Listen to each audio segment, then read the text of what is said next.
هاي عاملين انا النهارده هعمل صدور ديك رومي. يعني انا عارفه ان هي مش وقتها خالص، احنا في عيد وكده، بس انا بصراحه يعني جالي نفسي ليها. و يعني انا اول مره اعملها. لو طلعت حلوه هنزل الفيديو، لو مش حلوه طبعا مش هنزله. هقول لكم بقى انا عملت ايه. انا جبت صدور الديك الرومي ونقعتها في ميه فيها ملح وفلفل وشرايح ليمون وسكر وزعتر وحبهان وريحان وورق لوري، اوكي، وقرفه بس. ونقعت الصدور الرومي حوالي يوم كامل. ودلوقتي انا هصفيه بقى وهحطه في تتبيله هقول لكم عليها. انا بعد ما تبلت صدور الديك، إيه، بصوا انا كده حطيت بصل مبشور وشويه لبن وملح وفلفل وبابريكا وقرفه. البابريكا يعني ممكن عاديه وممكن مدخنه، انا كان عندي اللي هي المدخنه. بس كده احنا قلنا بصل ملح فلفل، بابريكا قرفه بس. وانا زودت توم، اوكي، انا حبيت ان انا احط توم. هو بصراحه التتبيله دي مش بتاعتي، انا جايباها من على اليوتيوب، يعني عجبني طريقه كده فاخدتها من على اليوتيوب. بس الطريقه ما فيهاش توم، انا حبيت احط التوم، يعني ازوده مع مع صدور الديك. طبعا انا في الاول خالص قبل ما احط التتبيله انا حط يعني بس عملت فتحات صغيره كده عشان التتبيله تدخل فيها بس. هسيب بقى صدور الديك تتبل، هي المفروض تقعد يوم كامل في التلاجة.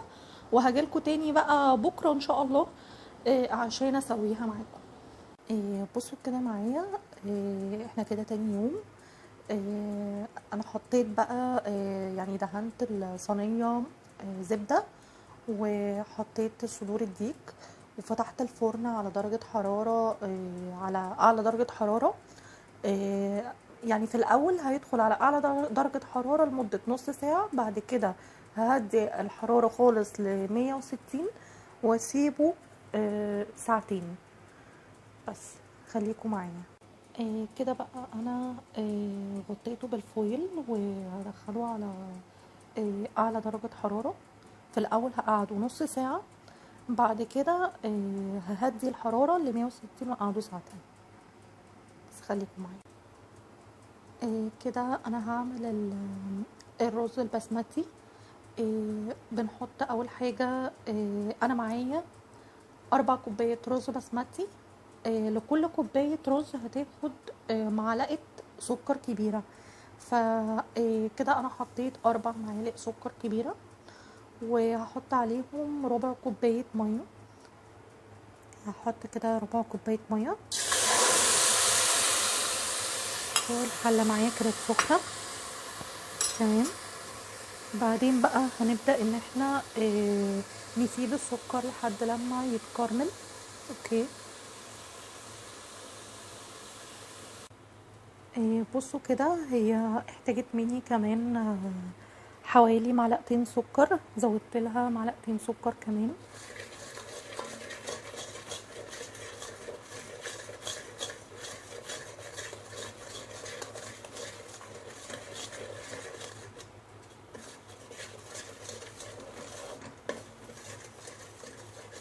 هستنى بقى لما تتكرمل خالص، تبقى لونها بني غامق. بصوا كده معايا بعد ما السكر اتكرمل، حطيت حوالي 4 كوبايات شوربة و4 كوبايات مية. هو الشوربة دي انا واخداها من الديك. هو بعد نص ساعة، بعد ما حطيته نص ساعة نزل الجوس بتاعه. ما سبتوش بقى لحد ما ينشف، لا يعني اخدت الشوربة، شوية شوربة عملت لي حوالي 4 كوبايات. خدتها على جنب عشان اعمل بيها الرز بس. فحطيت عليها المية. ودلوقتي بقى هحط التوابل. عندنا ملح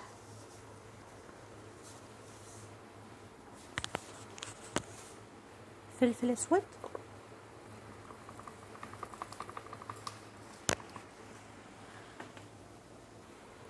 قرفة،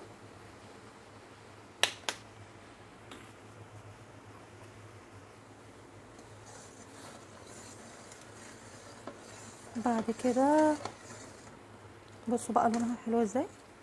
هحط بقى الرز. عندي 4 كوبايات رز بسمتي غسلاهم، انا مش بنقع الرز، انا بغسله بس. بصوا كده انا حطيت الرز البسمتي وايه، خلاص هو بيغلي.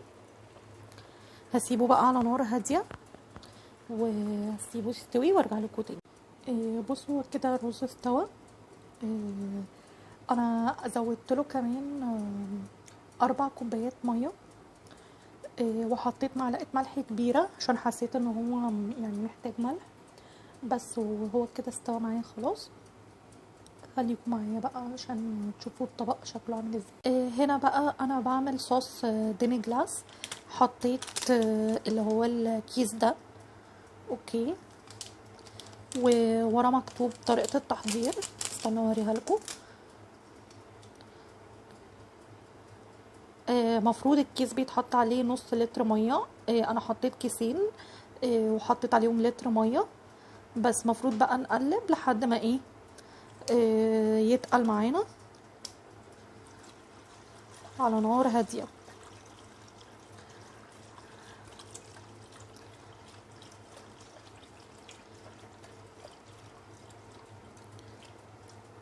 بس لما يخلص هاجيلكم. بصوا يا جماعه، هو الصوص مش راضي يتقل معايا زي ما انتوا شايفين كده اكنه شوربه. فكده انا هضطر ازود يعني هشوف كده هزود كام معلقه دقيق واقول لكم. لان هو كده عامل زي الشوربه كده، هو مش صوص خالص. فيا اما بقى تقللوا الميه يا اما تزودوا دقيق بس. فانا كده هضطر ازود دقيق، اوكي، وهقول لكم اخد مني كام معلقه. بصوا كده انا حطيت معلقتين دقيق. طبعا انا نقلتها في حله تانية، الصوص كلكع مني فاضطريت ان انا اصفيه وكده. ف ده كده بعد ما زودت معلقتين دقيق. المفروض يعني انا دوبتهم في ميه بس برضو هو الصوص كلكع. فهو يستحسن يا جماعه ان انتوا تقللوا الميه بس من الاول احسن من لما تزودوا دقيق بس. ده كده اهو ادي صوص الديمي جلاس اهو. شايفين هو ده القوام بتاعه. بس انا كده هعلي عليه النار عشان ايه،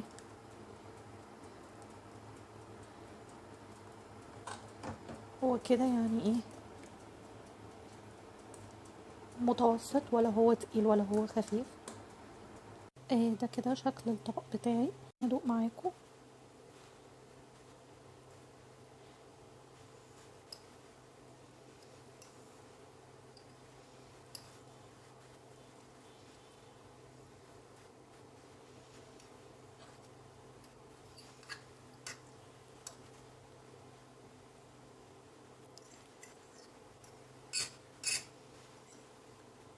علشان بس ايه مش عارفه اتحكم عشان انا اللي بصور كل حاجه. بسم الله.